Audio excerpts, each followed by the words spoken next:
To understand language, a computer needs to map words to numbers, with each word in a body of text represented by a number.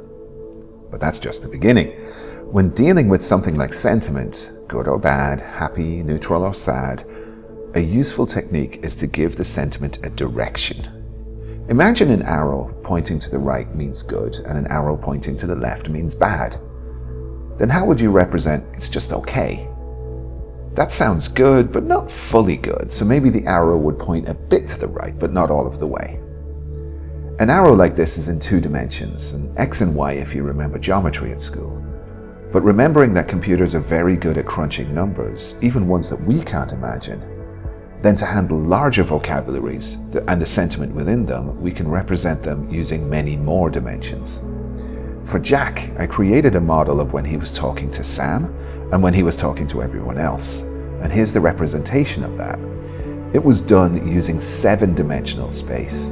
But as it's very hard for us to envision 7 dimensions, this app will reduce it to 3 dimensions, so we can sort of understand it. Here you'll see what looks like a sphere with 2 poles. The poles are clusters of words, with one direction being words used when Jack was talking to Sam, and the other being when Jack was talking to everyone else. Here you'll see I do something called a UMAP mapping, and this reduces the 7 dimensions to 3 dimensions in a different way.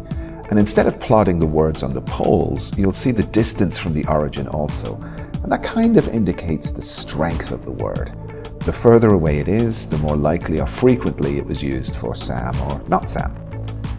And here is probably my favorite visualization because it shows the words evolving into their representation.